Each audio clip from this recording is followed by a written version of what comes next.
அன்புநேயர்களே, இந்திய தூதரகத்தின் visa issue centre ஒன்று மட்டக்களப்பில் இன்று முதல் இயங்கி வருகின்றது. இது இந்திய விசா எடுத்து விசா பெற்று இந்தியா செல்வர்களுக்கு வசதியாக கிழக்கு மாகாணம் முழுவதும் திருகோணமலை, மட்டக்களப்பு, அம்பாறை மாவட்ட மக்களுக்கு ஒரு மகிழ்ச்சியான செய்தியாகவும் பார்க்கப்படுகின்றது. இப்பொழுது இருக்கின்ற விலைவாசியில் பிரயாணம் என்பது மிகப்பெரிய ஒரு செலவுக்கின் மத்தியில்தான் இந்த பிரயாணங்களும் செல்கின்றது. ஒரு ஊரிலிருந்து அடுத்த சிறிய ஊருக்கு போவதற்கும் மிகப்பெரிய 100 ரூபாய் இல்லாத பயணம் மாறி ஜப்பானை விட இலங்கையின் மிகப்பெரிய வாழ்க்கை செலவு அதிகரித்த நாடாக இலங்கை உருவெடுத்திருக்கின்றது. ஆட்சியாளர்களின் முழு பொழுதுபோக்கு தான் காரணம். இந்த பொழுதுபோக்கு இல்லாட்டி இதை எவ்வளவு செய்ய மாட்டாங்க. நாம் ஏற்கனவே சொல்லியிருக்கணும், வடகிழக்கு மாகாணத்தில் ஏராளமான ரிசோர்ஸ் நிறைந்து கிடக்கின்றது.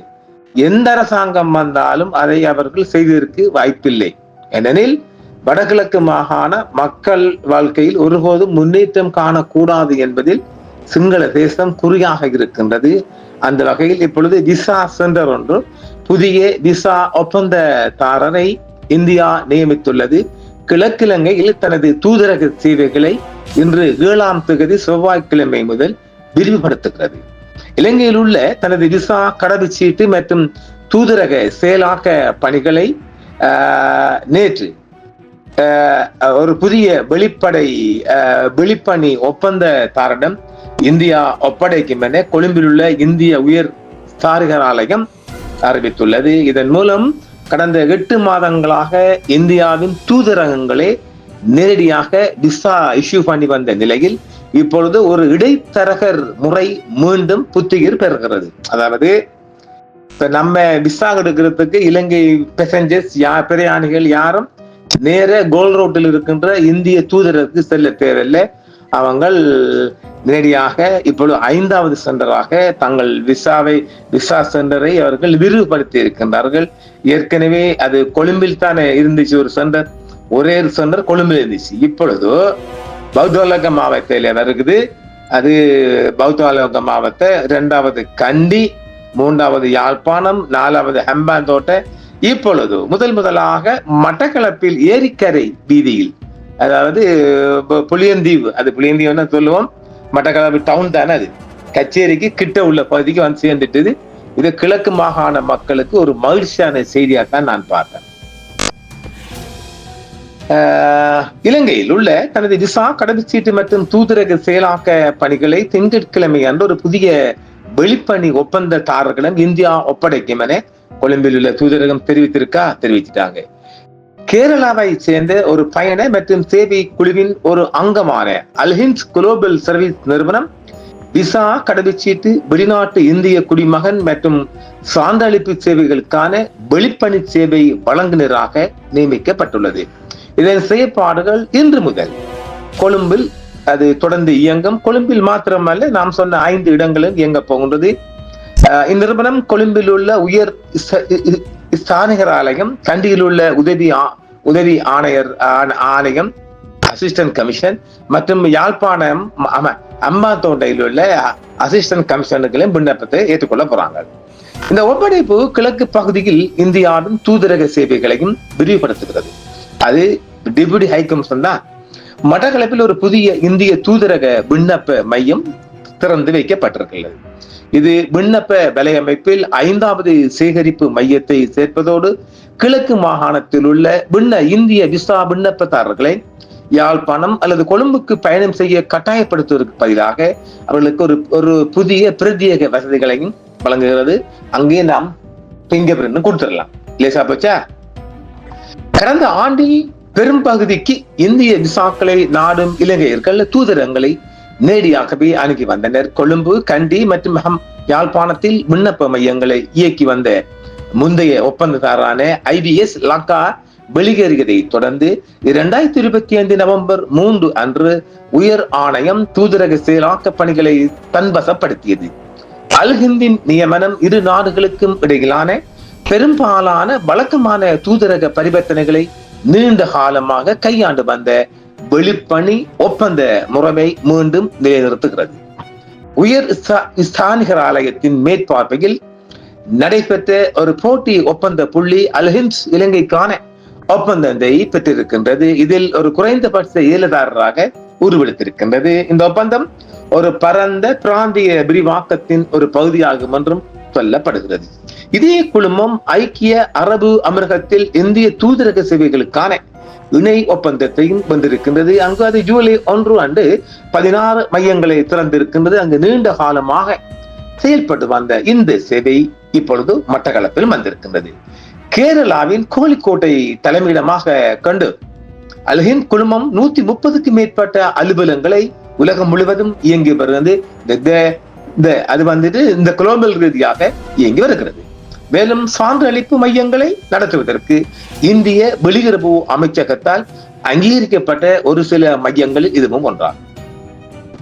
இன்று முதல் விண்ணப்பதாரர்கள் www.com icacSrilankan.com என்ற பிரத்யேக இணையதளம் மூலம் நம்மளோட அப்பாயின்மெண்ட்டை பெற்றுக் கொள்ளலாம். இந்த இணையதளத்துக்கு போய் நம்ம ஒரு அப்ளிகேஷனை கொடுத்தா அவங்க நமக்கு டைமும் நேரமும் தருவாங்க. உதாரணமாக பாஸ்போர்ட்டுக்கு அப்ளை பண்றது போது, லைசனுக்கு அப்ளை பண்றது போன்று இந்த லைனுக்கு போனோம்னா எல்லாம் ஸ்மால் எழுத்துல பிடிங்க www.icac Indian commission of assistant commissioner ACIC Srilanka.com அவ்வளவுதான்.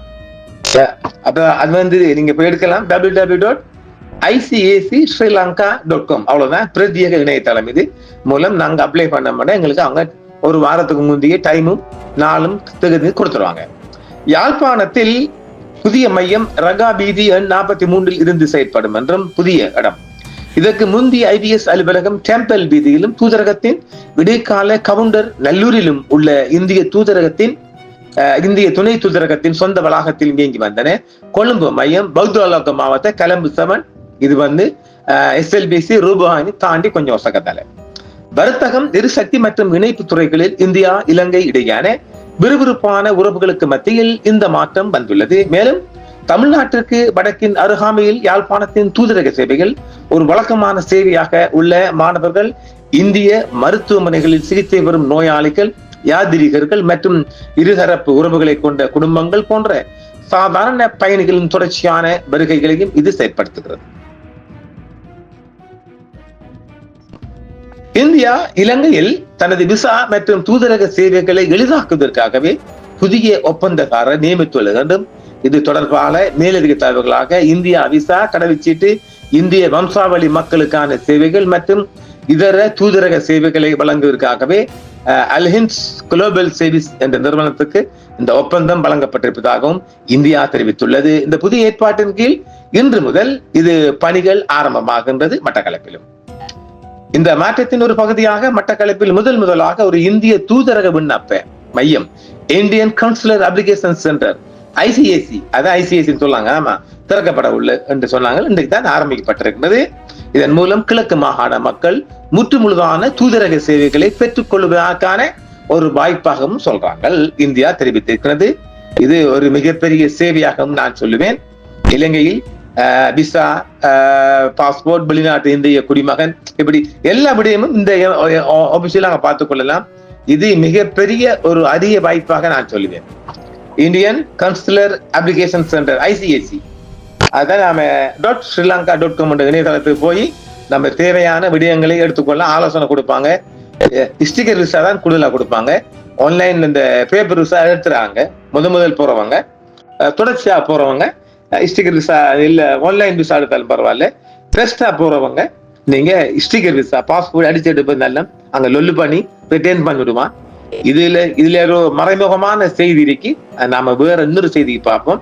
இது இந்தியாவின் விசா சென்டர் நம்ம மக்களுக்காக கிடைக்கப்பட்ட ஒரு வரப்பிரசமாக பார்ப்பேன். கொழும்புக்கு போன நோமலாக ஒரு 25,000 ரூபாய் இல்லாம இது விசா பெறுவதற்காக போக தேவையே கிடையாது. நேர மட்டக்களப்பில விசா எடுத்தாச்சு, நேர காங்கச்சந்துறையில ஏறியாச்சு, நாகப்பட்டினம் போயாச்சு, திருச்சி அப்படியே மெட்ராஸுக்கு போயாச்சு. லேசான வழிபாடு, இதெல்லாம் செலவு குறைஞ்ச வழிபாடு. ஒரு 25,000 ரூபாய் செலவழித்தான் இந்த விசா பெறுவதற்காக நாங்கள் கொழும்பு செல்ல வேண்டிய ஒரு பாரிய ஒரு லாபத்தை பெற்றிருக்கலாம் என்று பார்க்கின்றோம். மீண்டும் மற்றொரு சந்திப்பு என்றும் உங்களுடன் சன்ரைஸ் இந்தியா டிவி சப்ஸ்கிரைப் பண்ணுங்கள், பெல் பட்டனையும் கிளிக் செய்யுங்கள். உங்கள் ஆதரவே எங்கள் சேவை. ஆதரவு தாருங்கள், அரவணைப்போம். மறக்காம சர்ப்ரைஸ் பண்ணுங்க. தேங்க்யூ.